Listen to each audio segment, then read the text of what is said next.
सभी संस्कृत अनुरागियों का और संस्कृत से संबंधित जो भी छात्र हों या परीक्षार्थी हों, सभी का आपका हमारे चैनल एसकेटी इंट्रो डी पर स्वागत है। हमने चैनल के नाम में थोड़ा सा परिवर्तन किया है ताकि अब आप यूट्यूब पर यदि इसको एसकेटी इंट्रो डी लिखकर सर्च करेंगे, सबसे पहले हमारा चैनल ही आएगा। तो आप चैनल पर जाकर प्लेलिस्ट में अपने रुचि से संबंधित वीडियो आप देख सकते हैं।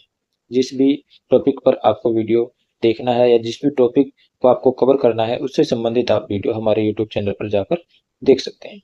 एक ज्योतिष विषय को छोड़कर बाकी सभी टॉपिक्स पर हमने वीडियो बनाकर डाले हुए हैं और अब हम सबको रीमॉडिफाई करने की कोशिश कर रहे हैं ताकि उनमें जो कुछ कमी थी वो दूर हो जाए। तो आप जिस भी परीक्षा की तैयारी कर रहे हैं, चाहे आप एस्टेट की तैयारी कर रहे हैं या फिर कोई अन्य टेट हो या फिर आप नेट की तैयारी कर रहे हो या फिर आप दूसरा कोई एग्जाम टीचर की टीचिंग रिलेटेड कोई एग्जाम हो, जैसे टीजीटी हो गया, पीजीटी हो गया या असिस्टेंट प्रोफेसर हो गया, इनसे भी अलग यदि आप संस्कृत से रिलेटेड कोई भी कोर्स कर रहे हो, जैसे विशारद कर रहे हो, शास्त्री कर रहे हो, एमए कर रहे हो, आचार्य कर रहे हो, तो सभी में हमारे द्वारा जो ये कंटेंट उपलब्ध करवाया गया है वो सभी में हेल्पफुल रहेगा, बहुत लाभदायक रहेगा। आपकी नॉलेज भी बढ़ाने में सहायता करेगा और आपकी परीक्षाओं में भी अच्छा प्रदर्शन करने में सहायता करेगा। तो हमारे साथ जुड़ें और अपने फ्रेंड्स के साथ भी जो संस्कृत से संबंधित किसी भी प्रकार की तैयारी कर रहा है या वैसे भी जो संस्कृत से संबंधित नॉलेज प्राप्त करना चाहता है, उसे भी हमारे साथ जुड़ने के लिए इनवाइट करें और चैनल को ज़्यादा से ज़्यादा शेयर करें। सभी को नमस्कार। आज हम एस्टेट का एक और पेपर सॉल्व करेंगे। ये 2022 का है, पीजीटी का लेवल 3। तो इसमें काफ़ी अच्छे क्वेश्चन दिए हैं, आप इनको करेंगे तो आपको कुछ ना कुछ बेनिफिट ज़रूर होगा। तो चलिए शुरू करते हैं। हम केवल संस्कृत से संबंधित क्वेश्चन नहीं करेंगे, बाकी जो जनरल भाग है वो आपको अपने खुद से तैयार करना होगा। वो आप देख लीजिएगा कहाँ से कैसे करना है। हमने डिस्क्रिप्शन में हमारे टेलीग्राम चैनल का ग्रुप का लिंक भी दे रखा है, आप हमारे टेलीग्राम चैनल से भी जुड़ सकते। और यदि आपके पास कोई पुराना पेपर है एस्टेट का 2021 से पहले का, तो आप उसको वहां पर शेयर कर दीजिए, हम उसको भी सोल्व करवाने का कार्य करेंगे। समय मिलते ही हम उसको भी सोल्व करवा दें। चलिए सबसे पहले जो हमारा प्रश्न आएगा वो क्या है, शुरू करते हैं। सबसे पहले है कारक दृष्टिया शुद्ध प्रयोगवस्ती। कारक की दृष्टि से सबसे शुद्ध प्रयोग कौन सा है? तो पहला दिया है सातुभ्यम असूयति, ये सही है। असूय जिससे घृणा की जाती है, नफरत की जाती है, उसमें चतुर्थी आती है, तुभ्य में चतुर्थी लगी है, ये सही है। आगे है अहम त्वाम द्रुयामी द्रुह असूया अर्थानाम यम प्रतीकोप। तो ये सूत्र आता है, ये सूत्र कहता है कि जिसके प्रति आपको असूया हो, द्रोह हो या क्रोध आता हो, तो उसमें चतुर्थी का प्रयोग करेंगे। यहाँ पर त्वाम में द्वितीय आई है तो ये गलत है, द्वितीय नहीं होगी, चतुर्थी होगी। सा कस्मै अभिक्रुध्यति द्रुयति, द्रोह धातु आई है लेकिन आगे क्या लगा, उपसर्ग लगा है। तो जब आगे उपसर्ग लग जाए, ध्रुव क्रुद्रोह उपसृष्टियो कर्म, ये सूत्र आता है। ये कहता है कि जहां द्रोह और क्रुद्ध के आगे कोई उपसर्ग आ जाए तो वहां चतुर्थी का प्रयोग नहीं होगा, वहां कर्म कारक का प्रयोग होगा, वहां द्वितीय का प्रयोग होगा, तो ये भी गलत है। आगे क्रुद्ध क्रोध करना अकेला आया है, कोई उपसर्ग नहीं है तो चतुर्थी आनी चाहिए, ये भी गलत है, माम आया द्वितीय। तो सबसे सही कौन सा है? पहला, सा तुभ्यम असूयति, वह तुमसे नफरत करती है, घृणा करती है। चलिए आगे चलते हैं। छंदस्व विकल्पेन गुरु भवति, छंदों में विकल्प से गुरु कौन होता है? यानी पाद के अंत में यदि कोई लघु भी है तो उसको विकल्प से गुरु कर लेते हैं पाद पूर्ति के लिए। तो पाद के अंत में जो कोई भी है वो लघु या गुरु विकल्प से होता है। चलिए आगे चलते हैं। षोडश द्विकर्मक धातुषु न गण्यते, यानी अकथितम जो सूत्र आया है अकथितम च, उस सूत्र में 16 धातुएं गिनाई गई हैं द्विकर्मक, यानी उसमें 2 कर्म होते हैं 16 धातुओं के, एक मुख्य कर्म होता है, एक गौण कर्म होता है। तो उन 16 धातुओं में से कौन सी धातु नहीं है? इनमें है जो ये दे रखी 4 धातुएं, इन चारों में से इन 16 में कौन सी धातु नहीं आती? आपको याद ही होगा, जी मत निहरी कृष वह, दो याच पच दंड आदि जो धातुएं हैं उनमें से मत भी आती है, ह्री हरम भी आती है, ची चयन भी आती है, क्री नहीं आता। करें खरीदने अर्थ में क्री धातु नहीं आता, तो ये इसका आंसर हो जाएगा। चलिए आगे चलते हैं। आगे जो हमारा प्रश्न है वो है क्या कहता है, अनुचितम चिनुत, यानी जो गलत है उसको चुनिए। सबसे पहले त्रिमुनि यति युता, यानी तीन मुनियों की यति से जो युक्त होता है वो कौन सा छंद होता है, ये आप कमेंट में बताना। त्रिमुनि मतलब तीन मुनि, मुनि कितने होते हैं, 7। ठीक है, सप्तऋषि माने गए हैं, तो 7 जो ऋषि हैं वो 3 बार 7-7 अंकों पर 7-7 मात्राओं पर यति कर की जाती है। ये मैंने पिछले उसमें भी करवाया था, पिछले पेपर में भी जब हमने पीजीटी का किया था उसमें भी एक क्वेश्चन आया हुआ था। तो कौन से छंद में होती है आप ये कमेंट बॉक्स में लिखकर बताओ।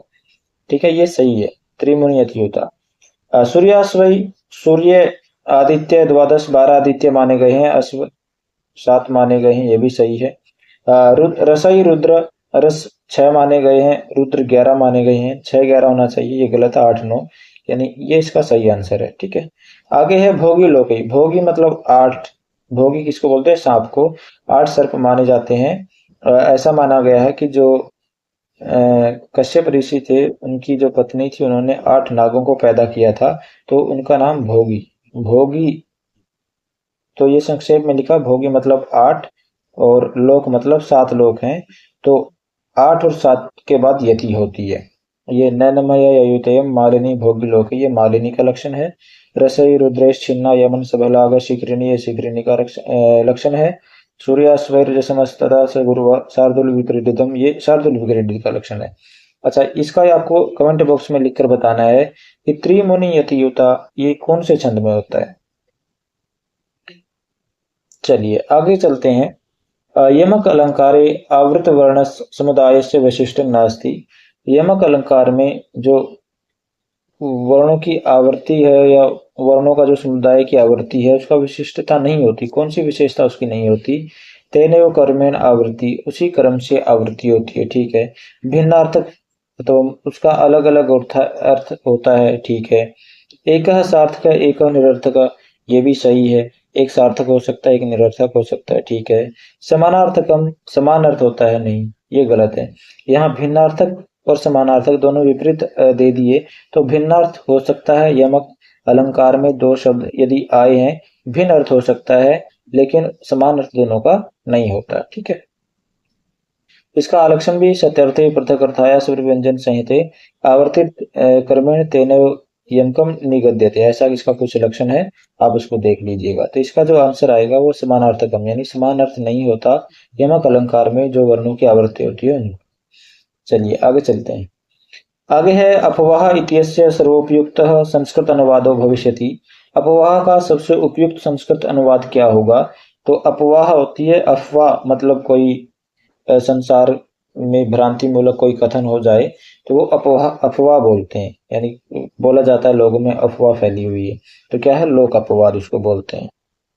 रामायण में आया था कि राम ने लोक अपवाद के चलते सीता को छोड़ दिया, तो अफवाह होती है। सीता के विषय में जब प्रजा में अफवाह फैली हुई थी, उसी लोकापवाद के कारण राम जी ने सीता जी को छोड़ दिया था। उत्तरकांड में ये घटना आती है। आगे शुद्धम वाक्य मस्ती, शुद्ध वाक्य कौन सा है, लोकस्य अध्यधि कृष्णो अस्ति।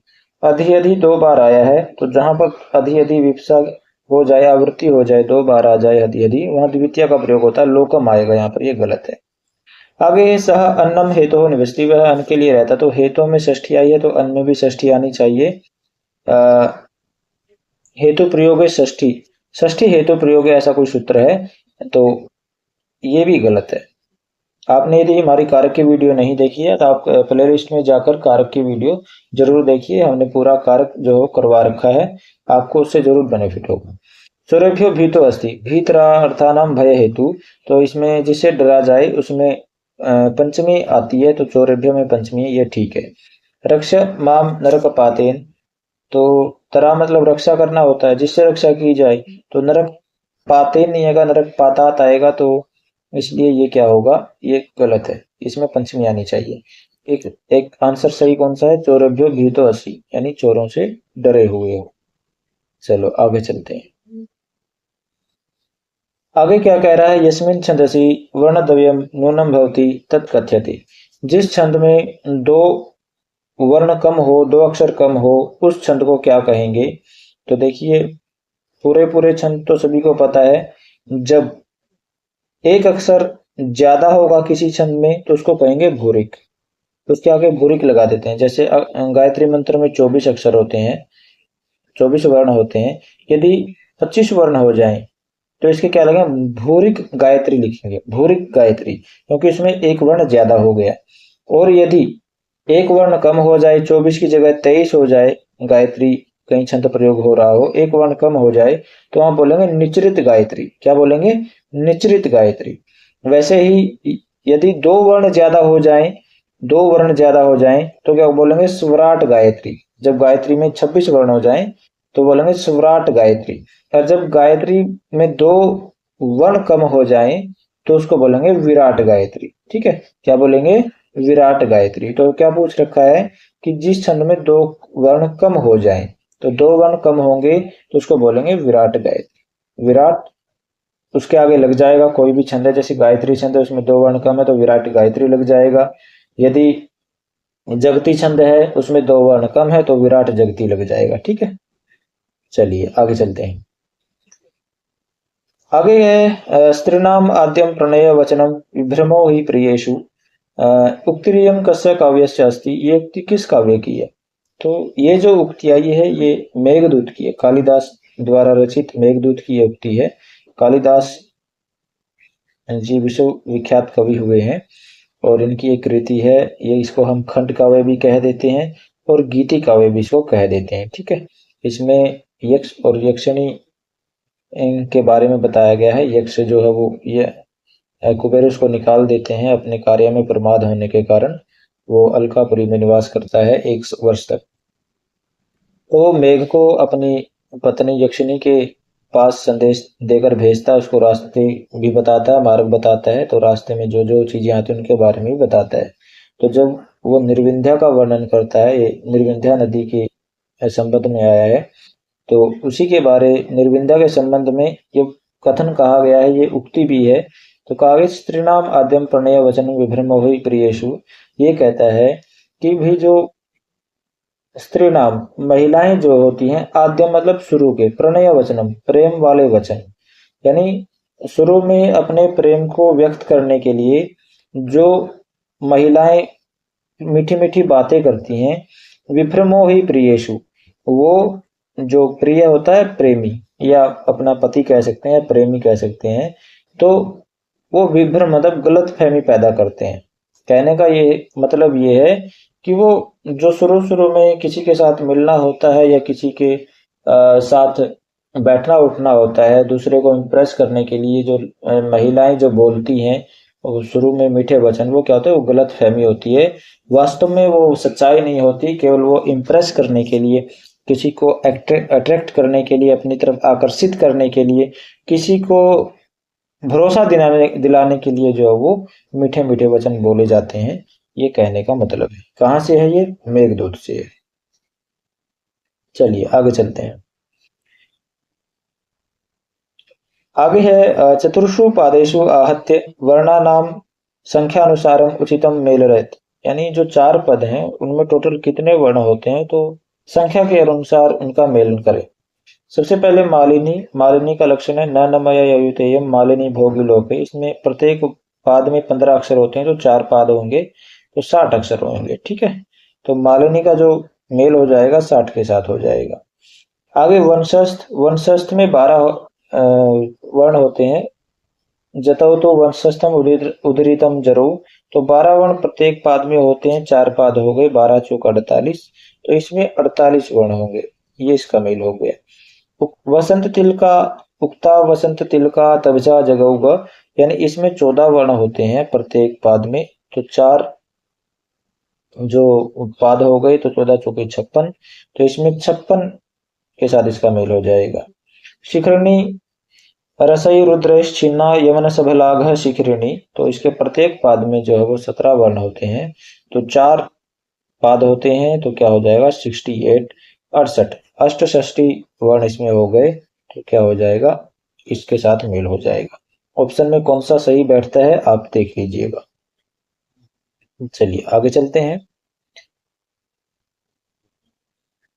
आगे है कत प्रत्यांत शब्द नास्ति। कत प्रत्यांत शब्द नहीं है, कौन सा नहीं है? कीर्णा, ये भी है।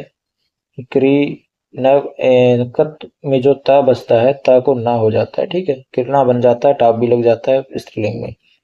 पकवा पच धातु है, कत प्रत्यय लगेगा तो पचो व सूत्र से क्या हो जाता है, ता को वा हो जाता है, चा को का हो जाता है, पकवा बनता, टाप लग गया, पकवा बन गया, ठीक है। ऊढ़ा, वह धातु से कत प्रत्यय लगकर ऊढ़ा बनता है, तो ये भी सही है। आगे है स्थाता।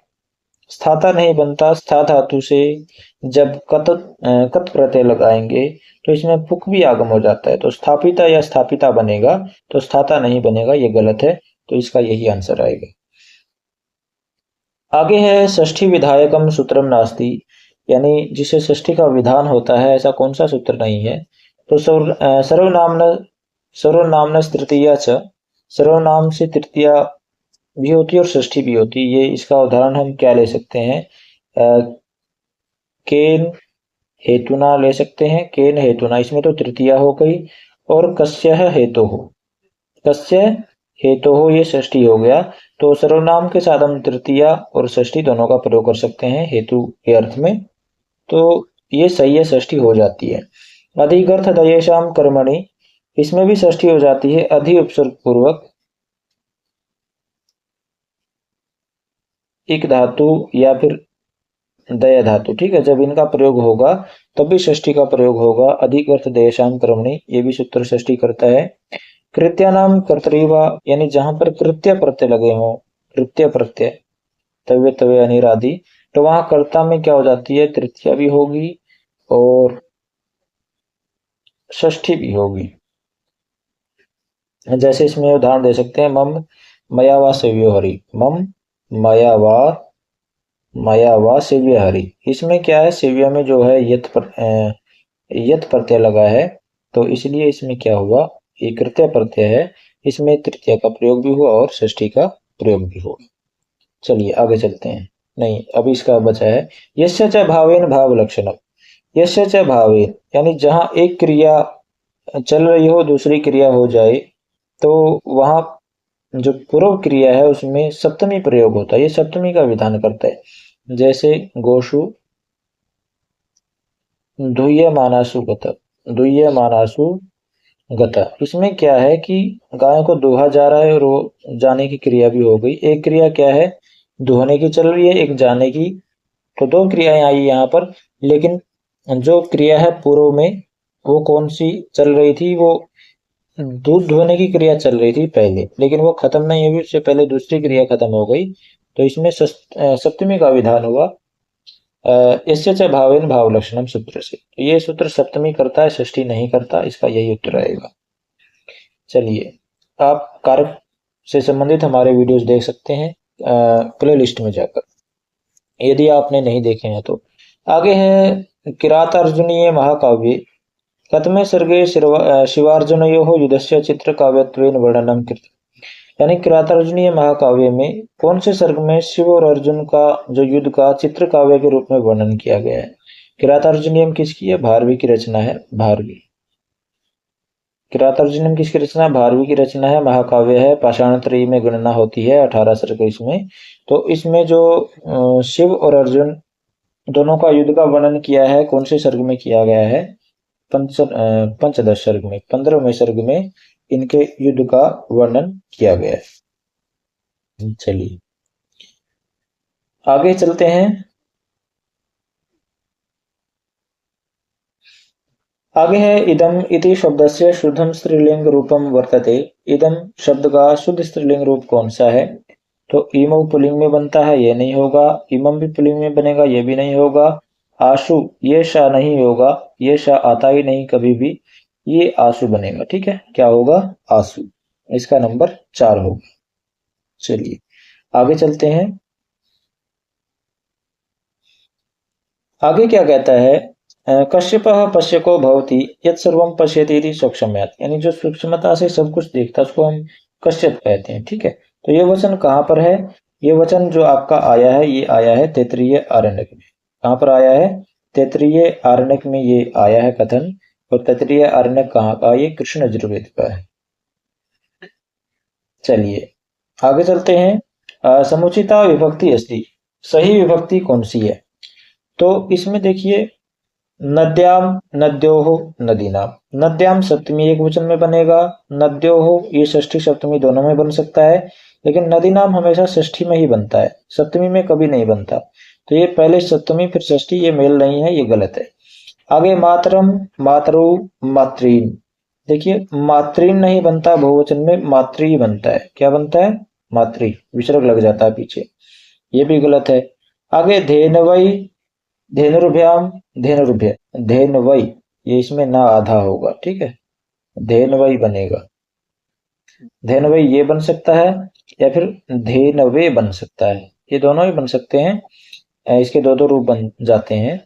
और धेनुर्भ्याम इसमें रा भी नहीं लगेगा, धेनुर्भ्य ये भी गलत है, दोनों सब गलत है ये, ठीक है।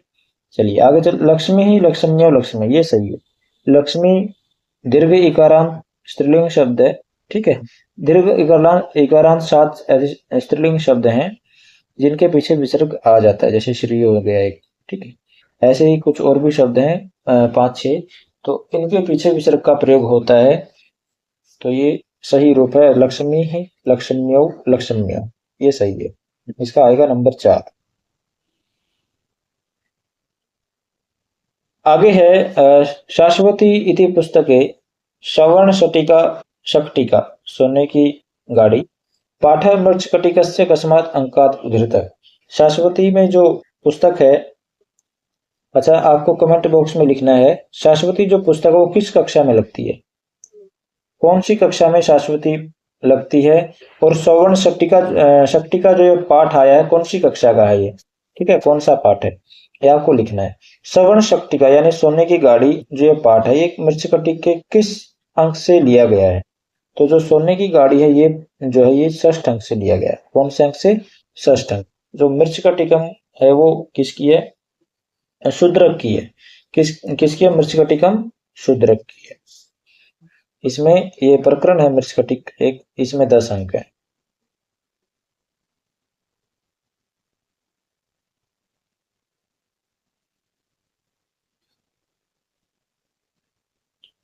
आगे है अशुद्ध प्रत्यय प्रयोगो अस्ति।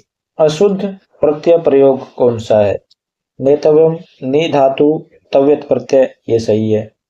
दृष्टव्यम ये द्रष्टव्यम बनेगा, तव्यत प्रत्यय लग गया तो द्रष्टव्यम बनेगा, द्रष्टव्यम। टा आधा आएगा, टा पूरा भी नहीं आएगा, तो ये गलत है।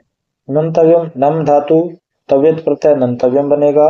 गंतव्यम, गम धातु तव्यत प्रत्यय गंतव्यम बनेगा, तो ये दूसरा गलत है, इसका आंसर यही आएगा। चलिए आगे चलते हैं। निर्वेद स्थायी भावो अस्ति शांतोपि नवमो रस उक्तिरेयम अस्ति, यानी निर्वेद स्थायी भाव है और शांत रस जो नवम रस के रूप में ये मानते हैं। तो कौन मानते हैं? मम्मट जी मानते हैं। मम्मट जी कहते हैं कि भाई नवमा रस भी माना जाता है शांत रस, और उसका जो स्थायी भाव है निर्वेद है। हालांकि जो ये 33 व्यभिचारी भाव है उनमें भी निर्वेद की गणना होती है। और जो साहित्य दर्पणकार हैं आनंद विश्वनाथ, उन्होंने शांतरस इन्होंने भी माना है, लेकिन इन्होंने शांतरस का स्थायी भाव शम को माना है। किसको माना है? शम को माना है, ये ध्यान रखिएगा। चलिए आगे चलते हैं। आगे है भवतः भवती ही इति भवत शब्दस्य रूपद्वयस्य क्रमशः विभक्ति वचनम चिनुत। ये जो हमारा प्रश्न है ये पहले भी आया है पीजीटी के पेपर में 2021 वाले में, तो इसमें द्वितीय बहुवचन है दोनों में, ये दूसरा ऑप्शन इसका आ जाएगा। चलिए आगे चलते हैं। क्री धातु लंग लकारे शुद्धम आत्मनेपद रूपम अस्ति। क्री धातु का लंग लकार में शुद्ध आत्मनेपद रूप कौन सा है? तो अकुर्वथम ये तो बनता ही नहीं कहीं पर, ये तो गलत है। अकुर्वंता, अकुर्वंता नहीं बनेगा, अकुर्वता बनेगा, ना नहीं आएगा आधा, तो इसमें ये भी गलत है, इसमें आधा न दिया, अकुर्वता बनेगा। आगे है अक्रुध्वे, अक्रुध्वे नहीं बनेगा, अक्रुध्वम बनेगा, ये भी गलत है। आगे अकुर्वी अकुर्वी भी नहीं बनता है, अकुर्वे बनेगा। तो इसमें सभी ऑप्शन जो गलत दिए हैं, बाकी आप देख लेना इसमें क्या डिपार्टमेंट ने कौन सा इसको ठीक किया है, क्योंकि अकुर्वी भी नहीं बनता। यदि टाइपिंग मिस्टेक है तो इसमें अकुर्वे बन सकता है, अकुर्वे, अकुर्वे बन जाएगा, ये सही हो जाएगा। तो हो सकता है इसमें टाइपिंग मिस्टेक हो, इसका ये आंसर भी हो सकता है, अकुर्वे बनेगा यहाँ। आगे अक्रुद्ध हुए तो नहीं बनेगा, ये टाइपिंग मिस्टेक नहीं हो सकती, ये तो अक्रुद्धम बनेगा। यहाँ पर ये गलत है, ये भी पूरी तरह इसमें न बीच में आया, ये भी गलत है। यहाँ फोर्थ में थोड़ा सा डाउट है, यहाँ ये टाइपिंग मिस्टेक की वजह से ई लग गया, ए लगाना था, इस वजह से हो सकता है, या फिर जानबूझ के कर रखा है। अगर ये जानबूझ के कर रखा है, इसमें ऐसे ही ये दे रखा है, टाइपिंग मिस्टेक नहीं, तो सारे ही गलत हैं, कोई भी सही नहीं है। हाँ, अगर इसमें टाइपिंग मिस्टेक है, अकुर्वी ये लिखा हुआ है, अकुर्वे यदि यहाँ पर लिखा होता तो ये सही। चलिए आगे चलते हैं। आगे क्या कहता है, समुचितः कर्मणि भावे व प्रयोगो वर्तते।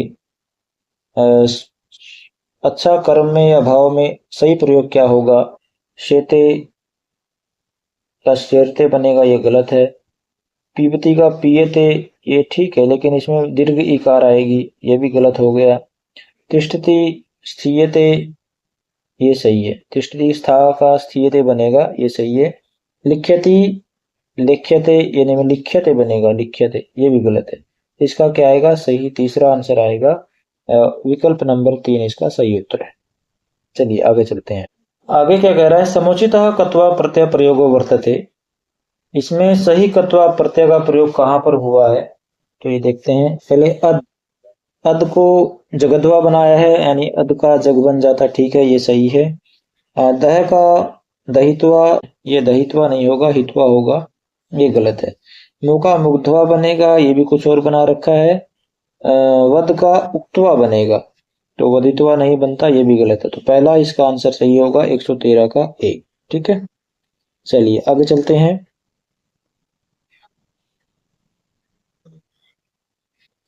आगे क्या कह रहा है, त्वम आवाम सुरेशस्य श्रीमद् भगवद गीताम वाक्यस्मिन् उचित क्रियापदम चिनुत। इस वाक्य में उचित क्रियापद चुने।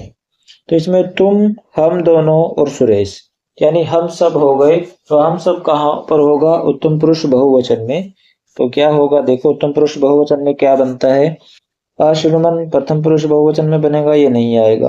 अशृणोत, ये भी प्रथम पुरुष में बनता है, ये भी नहीं आएगा। अशृणम, हाँ ये उत्तम पुरुष बहुवचन में बनता है, ये आएगा। अशृणोम नहीं बनता। अशृणम भी बन सकता है और अशृणोम भी बन सकता है, अशृणोम, ये दो बन सकते हैं उत्तम पुरुष बहुवचन में। तो दोनों में से कोई भी होता तो दोनों ही ठीक होते। अब ये एक है तो ये एक ठीक रहेगा। आगे चलते हैं। आगे क्या कह रहा है, वधु इति शब्दस्य समुचितम रूपम नास्ति। वधु का सही रूप कौन सा नहीं है, वधवई, चतुर्थी एक वचन में, ठीक है, ये बनेगा। आगे वध्वाह षष्ठी एक वचन में, ये भी जो है वो बन जाएगा, सही है। वधवाम सप्तमी एक वचन, ये भी सही है, सप्तमी एक वचन में बनेगा। वधुम द्वितीय एक वचन, ये गलत है, वधु। जब वधु जो ये शब्द है इसमें दीर्घ उकार है, तो इसमें वधु में भी दीर्घ उकार ही होगा, क्योंकि अमी पूर्व जो सूत्र कहता है कि पूर्व रूप आदेश हो जाए, अमी पूर्व, ये सूत्र कहता है कि अम परे रहते इसको आ को पूर्व रूप हो जाए, यानी ये दीर्घ ऊ में मिलकर दीर्घ ऊ बन जाएगा, ऊ यानी बड़ा ऊ ही रहेगा, हर्षव ऊ नहीं रहेगा, इसलिए ये गलत है, वधुम, ये गलत है, वधुम होगा। आगे चलते हैं। आगे है विचिंतय इत्यस्य पद परिचय अस्ति। इसका पद परिचय क्या है विचिंतय का, इसमें क्या है, विचिंत ल्यप, लप प्रत्यय होता तो था आधा आता, ये गलत है। विचिंतयत, यत प्रत्यय भी नहीं है, ठीक है, विचिंत्य बनेगा। आगे विचिंत कैप, कैप प्रत्यय भी नहीं है। आगे है विचिंत लोट, इसमें क्या है, लोट लकार का प्रयोग है। हाँ, लोट लकार जो मध्यम पुरुष में ये बनता है, विचिंत लोट, ये सही है। चलिए आगे चलते हैं। आगे है घय प्रत्ययस्य समुचितः प्रयोगो अस्ति। घय प्रत्यय का समुचित प्रयोग क्या है? तो आरोह, आवसर्ग पूर्वक रूह धातु घय प्रत्यय आरोह बनता भाव अर्थ में, ठीक है। ये कुंभकार, इसमें अण प्रत्यय लगा है, तो ये गलत है। इसमें तो घय प्रत्यय का प्रयोग बताना है, तो कुंभकार ये गलत है। चक्राने में भी अण प्रत्यय, ये भी गलत है। चक्राने में ये गलत है, इसमें घय प्रत्यय नहीं है। जन्मे जय में खस प्रत्यय लगता है, खस प्रत्यय लगा, इसमें भी घय प्रत्यय का प्रयोग नहीं है, तो पहला ही सही होगा आरोप। चलिए आगे चलते हैं। आगे है 56 षड पंचाशत अक्षरे ही विनियमित छंदसः नाम अस्ति, यानी 56 अक्षरों वाला जो छंद है वो कौन सा होता है? तो इसमें देखिए, आप इसको ऐसे भी याद कर सकते हैं, ग उ अ ब प त्री ज। गा से गायत्री 24 होते हैं, सब में 4 4 मिलाते जाओ। उष्णिक में 28, अनुष्टुप में 32, बृहति में 36, पंक्ति में 40, त्रिष्टुप में 44, जगती में 48। तो आगे जगती के बाद आता है अति जगती। अति जगती में 4 मिला दो 52, फिर जगती अति जगती शकवरी, शकवरी में आता है 56। हमें 56 का ही देखना है, तो शकवरी में क्या होंगे? 56। इसका शकवरी में 56 अक्षर होंगे। आंसर आएगा 1 नंबर। आगे है वारी शब्द से समुचितम रूपम अस्ति। वारी शब्द का उचित रूप क्या है? तो देखते हैं, द्वितीया द्विवचन। द्वितीया के द्विवचन में जो वारिणी, ये गलत बना है। इसमें जो है ये बहुवचन का रूप है, ठीक है। वारिणी ये बहुवचन का है, लेकिन द्वितीय द्विवचन का ये नहीं है। आगे प्रथमा बहुवचन, प्रथमा बहुवचन में भी ये नहीं है, ये द्विवचन का रूप है। प्रथमा का द्विवचन या द्वितीय द्विवचन का रूप है ये, तो ये भी गलत है। आगे है चतुर्थी एक वचन वारिणे, इसमें दीर्घ इकार है, हर्ष विकार आएगा, ये भी गलत है। आगे सप्तमी एक वचन वारिणी, ये सही है। सप्तमी एक वचन में वारिणी बनता है, तो ये सही है। चलिए आगे चलते हैं। आगे क्या कहता है? कुसुमित लता अभिरहता अदत्त रुजमलिकुले रदिष्टा परिवर्तते स्म नलिनी लहरी भी अलोलिता अघूर्णतस। यानी यहां पर क्या है, बिना किसी क्रिया के फल की प्राप्ति हो रही है, तो क्या होगा वहां पर? विभावना अलंकार। क्रिया प्रतिषेधे भी फल व्यक्ति विभावना, हाँ विभावना अलंकार होता है वहां पर। तो ये विभावना अलंकार का उदाहरण है। आप इसको डिटेल में देखना चाहते हैं तो ये आप मम्मट का जो काव्य प्रकाश है वहां पर इसको पढ़िए। आगे क्या कह रहा है? श्री पद्म शास्त्री विरचित कथा संग्रह अस्ति। श्री पद्म शास्त्री जी ने एक कथा संग्रह रचा है, उनका उसका नाम क्या है? तो उसका नाम है विश्व कथा शतकम। क्या नाम है? विश्व कथा शतकम। इसमें विश्व की 100 बढ़िया बढ़िया कथाएं चुनकर जो है वो इसको संकलित किया गया है। विश्व की 100 कथाएं संकलित की गई हैं जो बढ़िया हैं, और विश्व कथा शतकम का ये संग्रह है कथाओं। किसका है? श्री पद्म शास्त्री जी का ये। आगे क्या कहता है? शाब्दी व्यंजनायाम संयोगादिषु कालस्य उदाहरणमस्ति। शाब्दी व्यंजना में जो संयोग आदि आते हैं उनमें काल का उदाहरण क्या है? आपने पढ़ाई होगा, संयोगो विप्रयोगस्य साहचर्यम विरोधिता, तो अर्था प्रकरणम लिंगम सामर्थ्य सदस्य उचिति प्रति। तो ये जो है ये शाब्दी व्यंजना में आता है, संयोग आदि के जब शाब्दी व्यंजना में व्यंजना का अंदाजा लगाया जाता है। तो इसमें काल का उदाहरण हमें पता करना है। तो राम अर्जुन गति स्तयो, राम और अर्जुन दोनों की गति। तो सह राम अर्जुन, परशुराम और कार्तवीर्य अर्जुन, ये विरोधिता, यहाँ विरोधिता का आभास होता है। सर्वम जानाति देव, ये प्रकरण से संबंधित है। यहाँ देव आया राजा के लिए, यानी राजा सब जानते हैं। कुपितो मकरध्वज, ये लिंग का उदाहरण है, मकरध्वज लिंग में आया है। निशि चित्र भानु विभाति, रात में चित्र भानु सुशोभित होता है। चित्र भानु मतलब क्या होता है?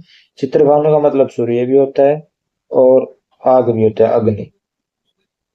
तो रात में सूर्य निकल नहीं सकता, समय से अंदाजा लगाया जा सकता है कि रात में जो अग्नि ही चमक सकती है, तो इसलिए यहाँ पर चित्र भानु का मतलब अग्नि होगा। तो ये काल के हिसाब से हमने इसका निर्धारण किया है, तो ये इसका उदाहरण होगा, निशि चित्र भानु विभाति। आगे चलते हैं। भो भगो अघो अपूर्वस्य युवासी, सूत्र से उदाहरण मस्ती, इसका उदाहरण क्या है? शंभो रास्ते। सबसे पहले ये क्या कहता है ये देखते हैं। भो भगो और अघो, इन शब्दों से अपूर्व से यानी आवर्ण पूर्व हो तो जो यह हो जाता है किसका? रू का। अस प्रत्याहार परे रहे तो, ठीक है। तो ये क्या आया यहाँ पर? देवा, ये है जो आया ये बनता है। इसमें मूल शब्द इसका जो विच्छेद करेंगे तो क्या बनेगा? देवास प्लस ई है, ये बनेगा। शस्त्र रू, इसको स को क्या कर देगा? रू कर देगा। अब ये क्या कहता है? भो भगो अघो अपूर्व से योसी, यानी अपूर्व में, आ या आ कह सकते हैं, ठीक है, दोनों का एक मतलब होता है। ये अपूर्व में है, बाद में रू आया है और बाद में अस प्रत्याहार है, तो ये रू को क्या कर देगा? रू को यह कर देगा। रू को यह कर देगा विकल्प से, रू को यह कर दिया, तब इसका क्या हो जाएगा? विकल्प से लोपा साकल्य से सूत्र से यह का लोप भी हो जाता है। देवा ई है, ये भी बनता है, और देवा ये है, ये भी बनेगा। विकल्प से दो रूप बनेंगे इसके। चलिए आगे चलते हैं। आगे कहता है शंकर है शांत है नंदनम एतानी उदाहरणानि संति। शंकर, शांत और नंदन ये उदाहरण है। किसके उदाहरण है ये? देखिए, अनुस्वार से यही परसवर्ण क्या कहता है? अनुस्वार का ये प्रत्याहार परे होने पर परसवर्ण आदेश हो जाता है। तो शम प्लस कर ये बनेगा, क्या का परसवर्ण होगा? तो शंकर बनेगा, ठीक है। यहाँ भी शाम प्लस त का परसवर्ण हो जाएगा तो न बनेगा, अनुस्वार हो जाए। आगे नंदनम, नम प्लस धनम, द का भी पंचम वर्ण क्या हो जाएगा? ना बनता है, तो क्या हो जाएगा? नंदनम बनेगा। तो पहला ये सही है, अनुस्वार से यही परसवर्ण, ये इसका सही आंसर आएगा। और मोनुस्वार तो अनुस्वार करता है, ये तो परसवर्ण करता ही नहीं है, तो ये तो हो ही नहीं सकता। ये रो अनुनासिक अनुनासिको वा, यानी ये विकल्प से अनुनासिक का अनुनासिक ही, अनुनासिक परे होने पर यर प्रत्याहार को ये अनुनासिक में बदल देता है, तो ये भी यहाँ पर नहीं बैठता। छह छह से तुक आगम होता है, तो ये भी यहाँ पर काम नहीं करता। तो ये इसके उदाहरण किसके हैं?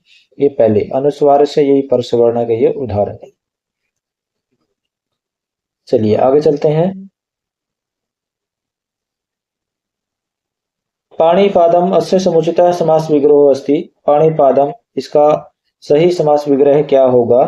तो इसमें देखिए, पाणी मतलब हाथ, दो हाथ होते हैं, द्विवचन में आएगा पाणी, ऐसे बनता है द्विवचन में।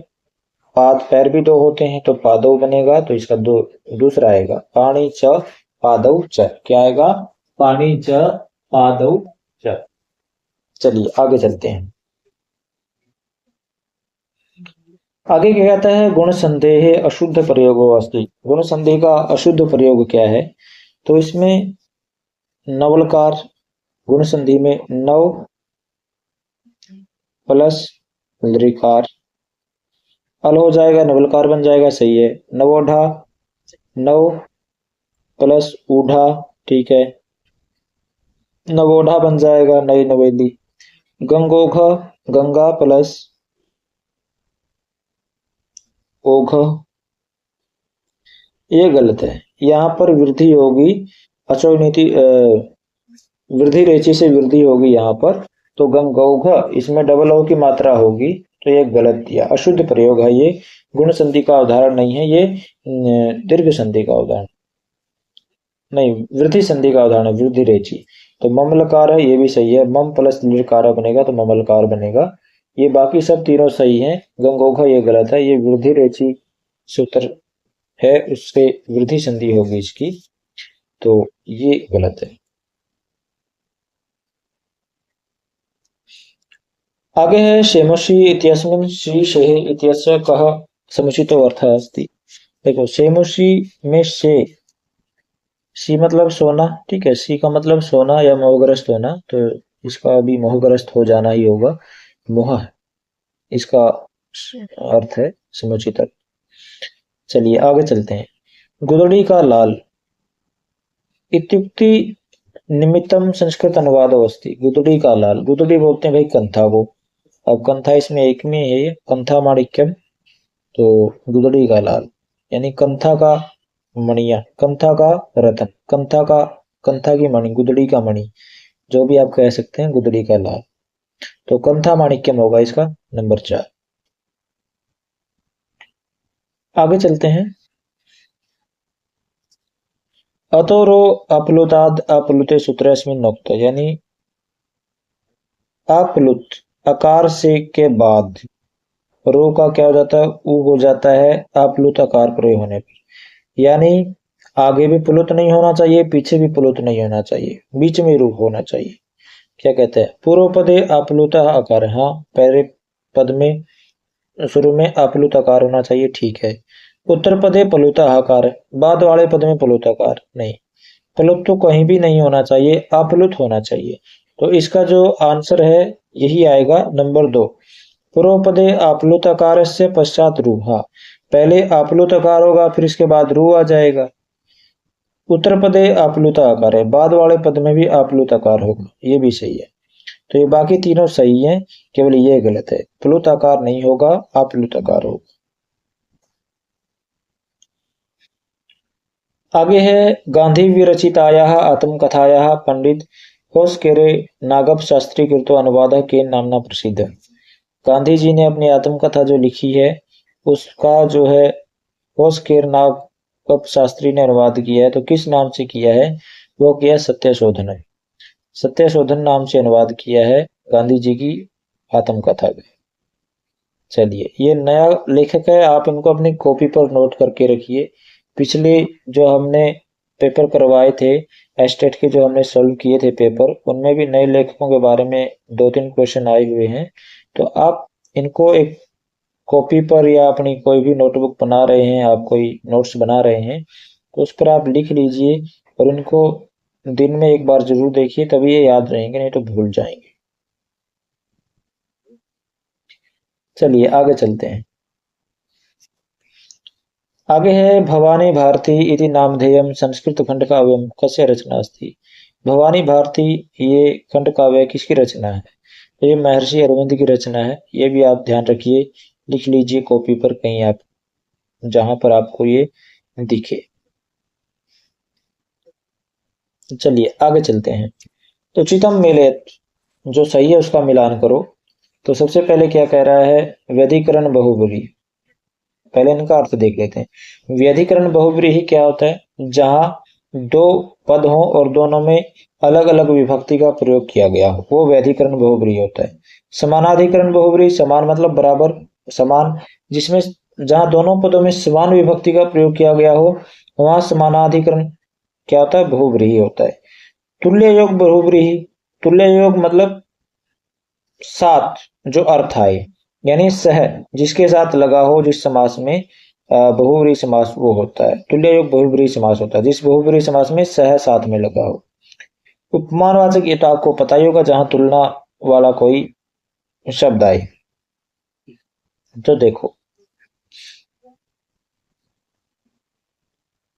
आगे व्यधिकरण, अलग, जहां पर क्या हो, दोनों पदों में अलग अलग विभक्ति का प्रयोग हुआ हो।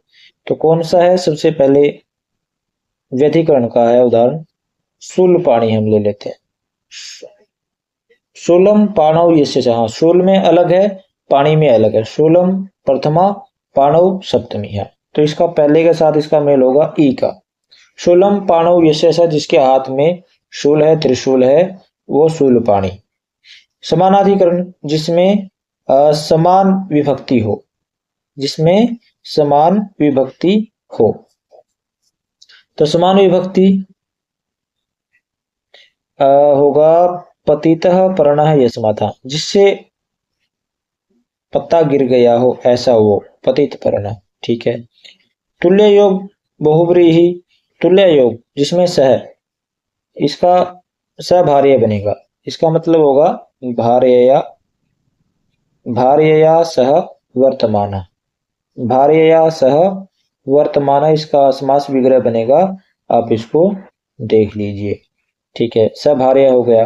अब उपमावाचक जिसमें उपमान और उपमेय दिए हों तो क्या हो, वृकोदर, वृकम, वृक, वृका उदरम ऐसे सब, यानी जिसका जो पेट है टेढ़ा मेढ़ा हो, ये इसमें विशेषण कह सकते हैं। उपमान वाची जो शब्द दिया है वृकोदर, तो ये गणेश के लिए आया है, तो इसका ये होगा। तो आप आंसर में इसमें मिला लेना किसमें ये स्टिक बैठते हैं मेल, आप इसको देख लेना। आगे क्या कहता है, कृपाणा नाम धनम, नागा नाम फणमणि, केसरा सिंहा नाम, कुल बालिका नाम स्तनः, कुतः स्पृश्यन्ते अमृता नाम। यानी जो कृपण कंजूस व्यक्ति होते हैं उनके धन को, नागा नाम फणी, जो नाग होते हैं उनकी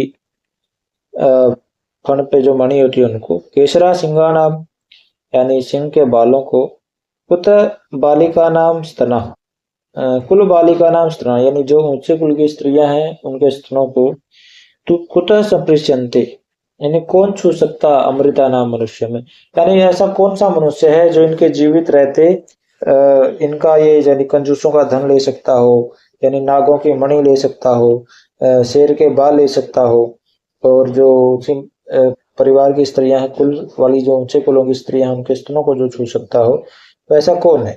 तो इनमें क्या है कि सभी का जो है एक ही क्रिया से संबंध बताया गया है, स्पर्श करना, तो ये क्या होगा, दीपक होगा। जहां उपमान और उपमेय दोनों को एक ही क्रिया के द्वारा या एक ही कारक के माध्यम से कह दिया जाए, वहां दीपक अलंकार होता है। अप्रस्तुत प्रस्तुतियों तो दीपकम तो निगद्यते, अत कारकम एकम स्याद अनेकासु क्रियासु चेत, या कुछ ऐसा ही इसका उदाहरण है, लक्षण है। तो ये दीप का उदाहरण है, दीपक अलंकार यहाँ पर होगा। दीपक अलंकार उन 4 अलंकारों में आता है जो भरत मुनि जी ने नाट्य शास्त्र में जिनका वर्णन किया है। उपमा, रूपक, यमक, दीपक, ये 4 अलंकारों का नाट्य शास्त्र में वर्णन आया है, इनका जिक्र किया गया है। आगे है, कह कम शब्दों रक्षितुम मृत्यु काले, रज्जुच्छेदे के घटम धारयन्ति, एवं लोकस्तुल्य धर्मो वनानाम, काले काले छिद्यते रुह्यते च। यानी कौन मृत्यु के समय में किसको बचा सकता है, और रस्सी के टूट जाने पर जो घड़ा है वो कौन धारण कर सकता है। इसी प्रकार से जो संसार है उसमें वनों को बोया और काटा जाता है। तो ये क्या है, सोपनवास वदतम का वाक्य है। तो ये किसके द्वारा कहा गया है ये आपको बताना है। तो ये कंचुकी के द्वारा कहा गया, कंचुकी, ये ध्यान रखिएगा। ये आते हैं, ये मतलब वो जो उक्तियां हैं ये पेपरों में पूछी जाती हैं। ये तो चलो किसने कही ये पूछ लिया, या ये भी पूछा जा सकता था ये कहां से आई है, तो ये आई है सोपनवास वदत्तम से।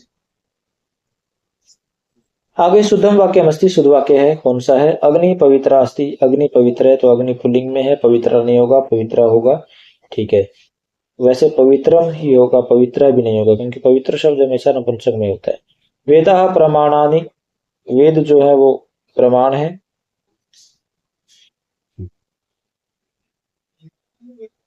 वेद प्रमाणानि, वेद प्रमाण है, ये वेद पुल्लिंग में है, प्रमाणानि नपुंसक लिंग में है। तो लेकिन प्रमाणम नपुंसक में ये होता है हमेशा, तो ये सही भी हो सकता है। आप पवित्रम परमम, आप यानी पानी जो है वो परम पवित्र है। पानी बहुवचन में होता है, पवित्रम परमम, ये एक वचन में आ गई विशेषण, तो ये गलत हो सकता है या ये सही भी हो सकता है। इन दोनों में डाउट है, आप इन दोनों को अपने स्तर पर वेरीफाई कीजिए, क्योंकि अविवेका परमापदाम पदानी, पदानी नहीं होगा, पदम होगा, ये तो आपको पढ़ाई होगा, ये गलत है। तो ये दोनों ही सही हो सकते हैं, ये दूसरा भी सही हो सकता है, तीसरा भी सही हो सकता है। इनमें से जो ज्यादा अगर देखा जाए तो प्रमाणम जो शब्द है, ये प्रमाणम हमेशा उसमें आता है नपुंसक में, तो ये प्रमाणानी सही बना है, सबसे ज्यादा तो सही ये होना चाहिए। या फिर ये भी हो सकता है आपा पवित्रम परमम, आप बहुवचन में है, पवित्रम एक वचन में है, तो ये थोड़ा सा मेल थोड़ा कम दिखाई दे रहा है। फिर भी इन दोनों में से एक आंसर आएगा, आप इसको देख लीजिए। आगे है निनादय नवीना मये वाणी वीणाम इति भारतीय वसंत गीते ही रचयिता कर। ये भारतीय वसंत गीते नववीं कक्षा का प्रथम पाठ है। उसमें जो है ये गीत है एक, तो इस गीत के रचयिता कौन है? सिर्फ पंडित जानकी वल्लभ शास्त्री इस गीत के रचयिता हैं। कौन है? पंडित जानकी वल्लभ शास्त्री। आगे चलते हैं।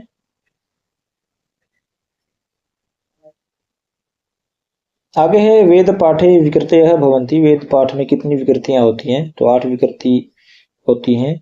जटा माला शिखा रेखा ध्वज दंड रथगन, तो ये 8 विकृतियां होती हैं वेद की। आगे है समुद्र संगम इति दाराशिकोः कृत संस्कृत अनुवादकस्य फारसी ग्रंथस्य वर्तते। समुद्र संगम जो है ये दाराशिकों ने इसका संस्कृत में अनुवाद ये किया हुआ है। तो ये किसी फारसी ग्रंथ का अनुवाद है जिसको दाराशिकों ने संस्कृत में अनुवादित किया है। तो ये किसका है? ये कौन सा फारसी ग्रंथ है जिसका ये अनुवाद है समुद्र संगम? तो ये मजम उल बहरेन। क्या है? मजम उल बहरेन। इसका जो ग्रंथ का नाम है मजम उल बहरेन। ये भी ध्यान रखिएगा। बड़े विचित्र विचित्र सवाल पूछ रखे हैं, मतलब लेवल काफी कठिन बना रखा है। अविभाव समासः कस्मिन् अर्थे न भवति। अविभाव जो समासक किस अर्थ में नहीं होता? तो आपने जो सूत्र पढ़ा हो उसका अविभाव समास का अव्यय विभक्ति समीप समृद्धि वैरिद्धि अर्थ, तो ये बहुत सारे इसमें शब्द आते हैं, काफी लंबा सूत्र है। अगर आपको याद होगा तो आप इसको बता देंगे। वृद्धि के अर्थ में होता है, साकल्य के अर्थ में होता है, अनुपूर्व्य के अर्थ में होता है, विशेष अर्थ में नहीं होता। तो ये इसका गलत है। चलिए आगे चलते हैं। समानी व आकुति ही समाना हृदयानी वह वेद वाक्य अत्र आकुति ही पदस्य को अर्थ। तो ये अंतिम मंत्र माना जाता है ऋग्वेद का। तो इसमें आकुति शब्द का जो अर्थ है वो आपको बताना है, यानी हमारा जो दिल है वो समान हो जाए, तो हमारा जो संकल्प है वो भी समान रहे। तो इसमें संकल्प ही होना चाहिए आकुति का मतलब, मेरे हिसाब से। बाकी कंफर्म नहीं है, लेकिन आकुति ही का मतलब संकल्प होना चाहिए मेरे हिसाब से। आप अपने हिसाब से देख लो क्या हो सकता है, आप इसकी जांच पड़ताल भी कर सकते हैं। चलिए आगे चलते हैं। तोरली सूत्रस्य उदाहरणम नास्ति। तोरली सूत्र का उदाहरण क्या नहीं है? तल्लय ये है तत् प्लस लय, ठीक है। वल्लभ ये वल्लभ नहीं है। तल्लाभ तत् प्लस लाभ। विद्वान लिखती विद्वान प्लस लिखती ये भी है। तो ये बाकी तीनों है, ये वल्लभ नहीं है, तो ये इसका आंसर ये आएगा वल्लभ। चलिए आगे चलते हैं। व्यधिकरण तत्पुरुष समास कति विधो भवति। व्यधिकरण तत्पुरुष समास जो है वो कितने प्रकार का होता है? तो व्यधिकरण तत्पुरुष समास जो 6 प्रकार का होता है। तो षड विधा वो 6 प्रकार का होता है। कौन सा? द्वितीय तत्पुरुष, तृतीय तत्पुरुष, चतुर्थी तत्पुरुष, पंचमी तत्पुरुष, षष्ठी तत्पुरुष और सप्तमी तत्पुरुष। ये 7 प्रकार का व्यधिकरण तत्पुरुष समास होता है। चलिए आगे चलते हैं। आगे क्या कहता है? काकबली ही इत्यस्य समुचितः समास विग्रहो नास्ति। यानी इसका सही समास विग्रह कौन सा नहीं है? तो बलि जो आया, बलि जिसके लिए दी जाती है उसमें चतुर्थी होती है, ठीक है। चतुर्थी का प्रयोग किया जाता है। इसमें देखो काकेभ्य चतुर्थी है, सही है। काकाय में भी चतुर्थी है, सही है। काका नाम में षष्ठी है, ये गलत है। काकाभ्याम ये चतुर्थी है, सही है। तो बाकी तीनों सही है और ये नंबर 3 इसका गलत आंसर है। तो इसका उत्तर यही आएगा। आगे है ब्रह्मसूत्रम श्रीमद् भगवद गीता उपनिषद च एते सामूहिक रूपेण के नामना प्रसिद्धाः। ये तीनों सामूहिक रूप से किस नाम से प्रसिद्ध हैं? तो इनको जो प्रस्थान त्रयी बोला जाता है। क्या बोला जाता है? प्रस्थान त्रयी इनको बोला जाता है। श्रुति स्मृति और न्याय। ये ब्रह्मसूत्र श्रुति प्रस्थान, श्रीमद् भगवद गीता स्मृति प्रस्थान और उपनिषद जो है न्याय प्रस्थान के अंतर्गत आते हैं। चलिए आगे चलते हैं। आगे है राष्ट्रम वही अश्व, यानी ये राष्ट्र जो घोड़ा है तो घोड़े के समान है। तो ये उक्ति कहाँ पर है? ये शतपथ ब्राह्मण में आई है, शुक्ल यजुर्वेद का ये शतपथ ब्राह्मण। शतम पंथानो यश तत्सतपथम, यानी जिसके 100 रास्ते हैं, 100 मार्ग। आगे चलते हैं। तात्पर्य वृत्ति प्रसंगे वाच्य एवं वाक्यार्थ मतम इदम अस्ति। यानी तात्पर्य वृत्ति के प्रसंग में वाच्य ही वाक्यार्थ होता है, ये किसका मत है? देखिए, कुछ 3 प्रकार की वृत्ति माने, अभिधा, लक्षणा और व्यंजना। 3 प्रकार की वृत्ति मानी गई है, अभिधा, लक्षणा और व्यंजना। कुछ कहते हैं कि भी तात्पर्य वृत्ति को भी मानना पड़ेगा क्योंकि उसकी भी आवश्यकता होती है। तो इसमें 2 ही है, एक पर कुमारिल भट्ट के अनुयायी हैं और एक प्रभाकर में गुरु के जो अनुयायी हैं वो। तो एक का जो अन्वित अभिधानवाद है और एक का अभिहित अन्वयवादी है, वाद है।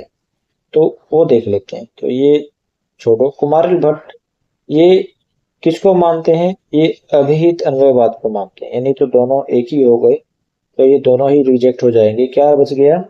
अन्वित अभिधानवाद। क्या बच गया? अन्वित अभिधानवाद। ये प्रभाकर गुरु का मत है, प्रभाकर गुरु, इसको गुरु मत भी बोलते हैं। इनका कहना है कि भाई जो हम वाक्य बोलते हैं वो पहले ही अपने अर्थ को बतला देता है, उसके लिए अलग से कोई तात्पर्य वृत्ति मानने की आवश्यकता नहीं है। लेकिन कुमारी भट्ट जो है उसके अनुयायी या भाट मीमांसक जो कहते हैं, या भाट मत को मानने वाले वो कहते हैं कि हम जो भी पहले वाक्य बोलते हैं वो उसमें जो शब्द आते हैं वो अपने अपने अर्थ को बता देने के बाद निवृत्त हो जाते हैं, वो अपना अपना अर्थ बता देने के बाद शांत हो जाते हैं। लेकिन फिर जो उनका आपस का जो संबंध बनता है, उनका जो भाव निकलता है, वो तात्पर्य वृत्ति ही बताती है हमें। तो इसलिए हमें तात्पर्य वृत्ति को मानना पड़ेगा।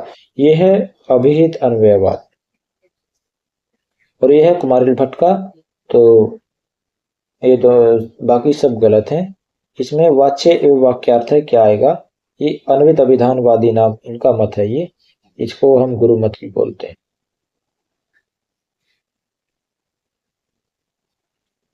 आगे चलते हैं। परेण अपरस्य संभावना कथ्यते, यानी पर के द्वारा अपर की संभावना क्या कहलाती है? संभावना मत उत्प्रेक्षा प्रेणयत।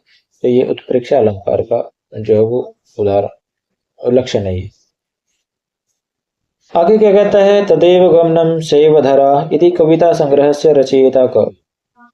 तदेव गगनम, वही आकाश है, वही धरती है, ये कविता है। तो इसके रचयिता कौन है? तो इसके जो रचयिता हैं वो है प्रोफेसर श्री निवास रथ। कौन है? प्रोफेसर श्री निवास रथ इसके रचयिता हैं। ये भी नई कृति है। आप देखो, आपके इस पेपर में जो है 4 से 5 क्वेश्चन आ गए हैं जो नवीन काव्यों के या नवीन लेखकों से संबंधित है या कवियों से संबंधित है। तो आप इनको अपना कहीं सहेज कर रखो या अपना कहीं दूसरी जगह रखो, ठीक है। चलिए, आप इसको अपने किसी नोटबुक में भी नोट करके रख सकते हैं ताकि आपको आगे जब रिवीजन करो तो आपको समस्या ना हो। आगे है माँ गृध अत्र रेखांकित पदे को लकार, यानी लालच मत करो। इसमें कौन सा लकार है? इसमें जो है वो लुंग लकार। कौन सा लकार है? लुंग लकार। आगे है शुद्धम संधि पदम चिनुत, शुद्ध संधि पद चुनिए। मनोप्रवृत्ति नहीं होता, मनोकामना नहीं होगा, मनोवांछा नहीं होगा, मन का ये होगा। मनोकामना हम कह देते हैं लेकिन मनस प्लस कामना बनेगा तो मन कामना बनेगा, या मनस कामना बन सकता है लेकिन मनोकामना नहीं बनता, तो ये अशुद्ध प्रयोग है। तो मन कामना ये शुद्ध संधि पद है, मन कामना बनेगा। नंबर 1 इसका आंसर आएगा। तो ये था हमारा आज का पेपर। मुझे आशा है कि आपको ये पसंद आया होगा। जाने से पहले इसे अपने फ्रेंड्स के साथ भी शेयर करें और कमेंट में अवश्य लिखें यदि आपको कुछ इसमें और सुधार चाहिए, या आप इसमें अपने सुझाव भी दे सकते हैं कमेंट में। और हमारे आप टेलीग्राम ग्रुप से भी जुड़ सकते हैं, हमने डिस्क्रिप्शन में लिंक दिया है वहीं से। थैंक यू, धन्यवाद।